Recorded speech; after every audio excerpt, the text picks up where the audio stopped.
So remember, when an appraiser is looking at a property, they have to look at it objectively. But remember, we can get market value or actual value, insurable value, lending value, taxable value. So there's many different ways to look at a property objectively. But we're going to zero in on market value. What does it mean for a property to have a specific market value? Market value is determined under three important conditions or characteristics. Number one, the property has to be sold between unrelated parties, what we call arm's length individuals. So can't be between father and son, or father and daughter, or grandfather and granddaughter. It has to be between unrelated parties. The property has to be on the market for a reasonable period of time, so no very long delayed sales or no very rushed sales. And third, it has to be during a period of time where the market has remained stable. Remember what we talked about, supply and demand. So market value is an estimate then of what a property would sell for if it was between unrelated parties, where the home was on the market for a reasonable period of time, and supply and demand remained consistent. When we look at market value then, we look at a property.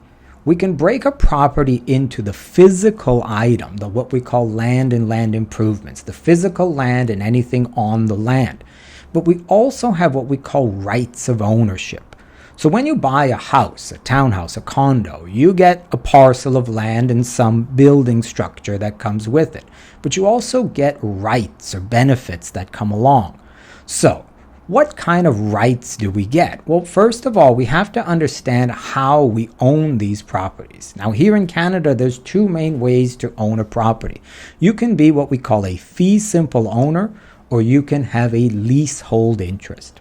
As a fee simple owner, you are the owner of this property until you don't have anyone to pass it on to, or the government, the crown, wants to take it away from you.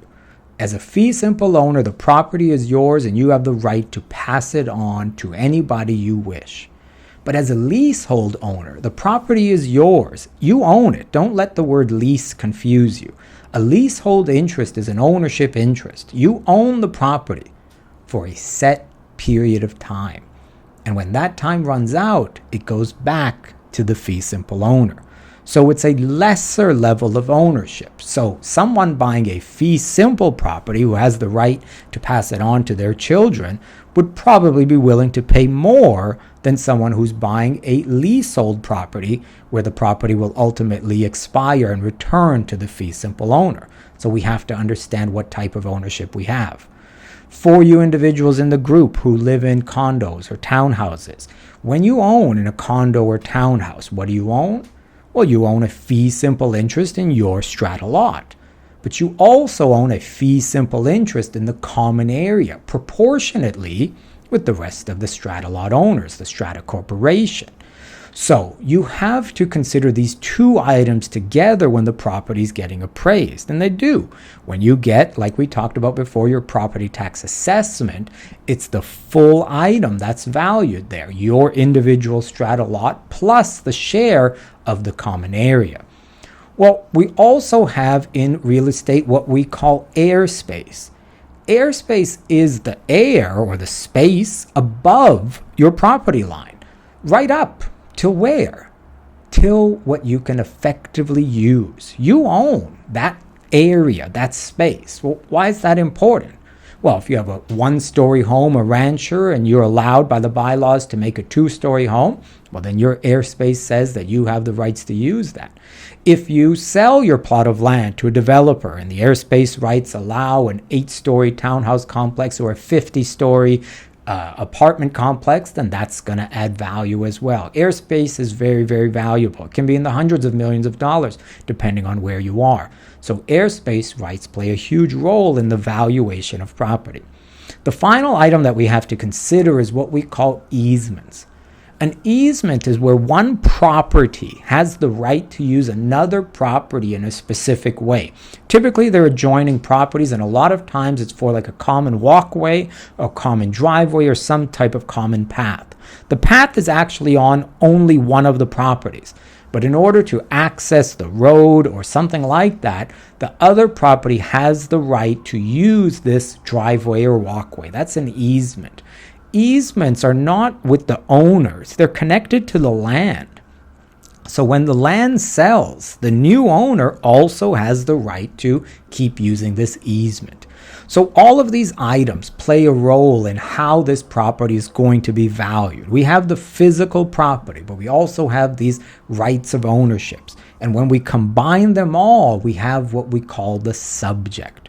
What is it that we're actually valuing? We have to look at all of these key characteristics and say, okay, this is the subject property. And then finally, what externalities are around this subject property? Remember what we talked about in the first section. Externalities are those things in the neighborhood that either positively or negatively impact these properties. Now, there's a large list, and you could be on one side or the other, completely acceptable. In this course, they have chosen 4 specific ones, and they're telling us whether they're positive or negative. You probably agree with most of them, but even if you don't, just remember for the sake of the exam. The first one is parks or green space. And parks or green space are seen as a positive externality. The second one is shopping, conveniences. And those are also seen as a positive externality. The third one, transit. Now, transit is seen as being polarizing, both positive and negative. The course understands that some people want to be close to transit and some people want to be away from transit. So transit is one that they agree can be both positive or negative. The final externality that commonly pops up is golf courses. Now, golf courses are seen as a negative externality. Now, I don't want you to confuse that with that homes on golf courses are cheap. They are certainly not. They're typically posh properties. The reason that it is a negative externality is it is a small niche market of people who are looking to live specifically on a golf course. Most people wouldn't pay a premium just to live on a golf course. So that's why it's a negative externality.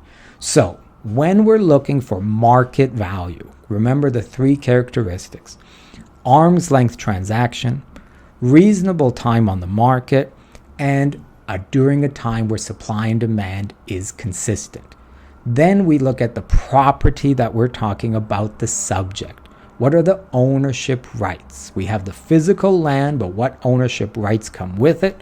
And finally, what are the externalities that will impact this property?